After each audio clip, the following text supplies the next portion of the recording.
G'day people, I'm Sharyn, welcome to my channel. Today I'm going to show you what to do if your lower looper thread keeps on breaking every 3 or 4 inches.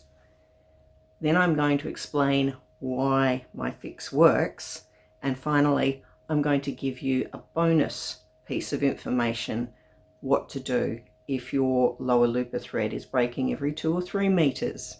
We're talking here about the green thread that runs down here, breaking usually around this point.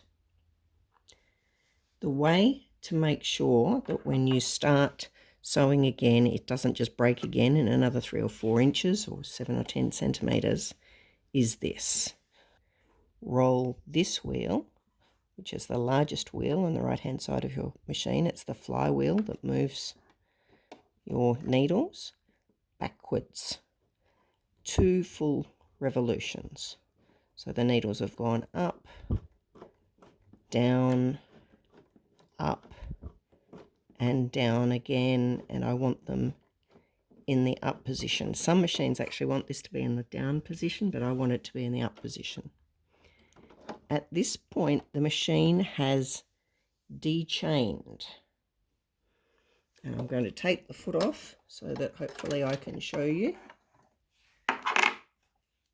Here are my needle threads.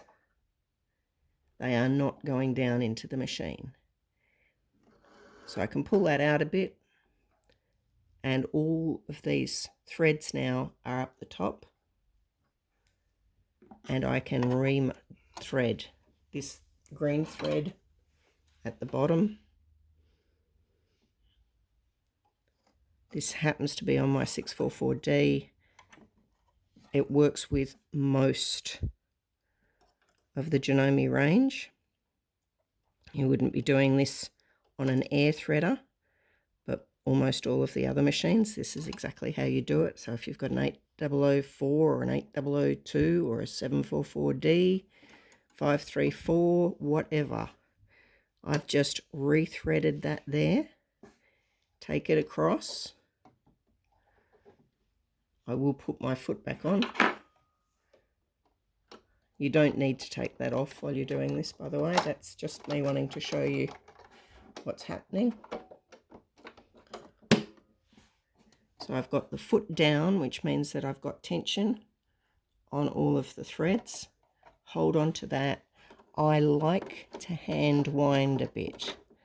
This is just me. You don't necessarily have to. I like to, because that way I know that the machine is starting to chain again in here, and then I can close it gently and put my foot down.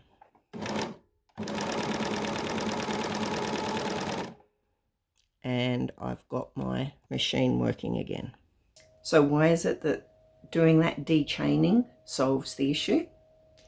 When you're following the instruction book on how to thread your machine, it will tell you to start with the lower looper.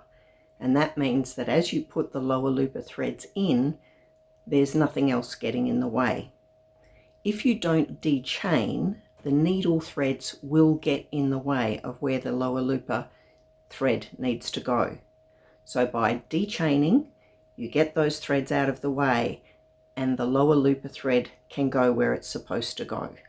Hopefully you can see how long of a chain I've done here, and it hasn't broken again, and it won't.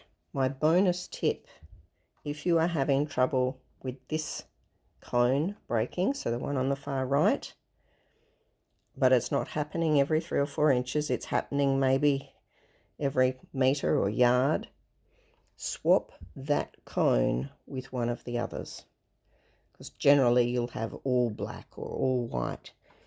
That is the one that's under the most pressure. If you happen to have a cone of thread over there that's not as strong, and you swap it with one of the others, you may find that that sorts out your other problem. So did you realize that by having a slightly weaker thread in the lower looper, sometimes that can make it be a problem as well? This is particularly so with black thread.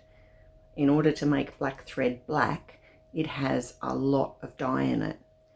and all those dyes can weaken the thread.